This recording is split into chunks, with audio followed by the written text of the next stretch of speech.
सभी को राम राम जी। भगवान सिर्फ भक्त के भाव के भूखे होते हैं। उनके लिए धनी निर्धन सब समान होते हैं। वो किसी के कोई भेदभाव नहीं करते और भक्त के मन की पुकार कहीं से भी सुन लेते हैं। यह बातें इस वजह से कही गई हैं क्योंकि बीते दिनों महाकाल मंदिर से तस्वीर सामने आई है। एक महिला मंदिर में लागू व्यवस्था का विरोध कर शिवलिंग के करीब पहुंच गई और फिर भगवान को जल समर्पित किया।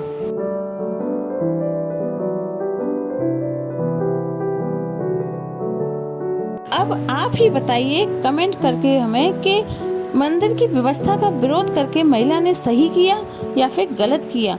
मगर पहले हम आपको यह भी बता दें कि भले ही भगवान भक्तों में कोई भेदभाव नहीं करते, परंतु कहीं कहीं बड़े बड़े मंदिरों में दर्शन हेतु भेदभाव पूर्ण व्यवस्था लागू है, जिसमें वीआईपी दर्शनार्थियों को नजदीक से दर्शन करने की छूट दी जाती है।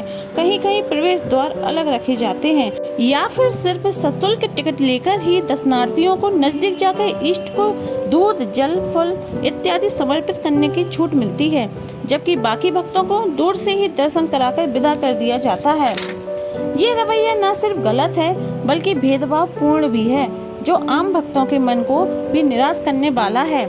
जाहिर है ऐसे में उस निर्धन व्यक्ति की भावनाओं को ठेस तो लगती ही होगी, जो सशुल्क टिकट लेकर नजदीक से दर्शन नहीं कर सकता। इतना ही नहीं, यदि कानूनी अथवा धार्मिक लिहाज से बात की जाए तब भी यह व्यवस्था अनुकूल नहीं है। भारतीय संविधान हमें धार्मिक स्वतंत्रता देता है। हालांकि आमतौर पर इस स्थितियों में असंतुष्ट होकर हमारी नाराजगी पुजारियों से होती है, मगर हम आपको बता दें कि बड़े मंदिरों में इस प्रकार की व्यवस्थाएं ट्रस्ट द्वारा बनाई जाती हैं, जिनमें विभिन्न जाति वर्ग के कई सदस्य होते हैं। कहीं कहीं सरकारी अधिकारी भी यह जिम्मेदारी निभाते हैं। इसके लिए पुजारी जिम्मेदार नहीं है। जरूरत इस बात की है कि कभी किसी निर्धन भक्त का मन उदास ना हो।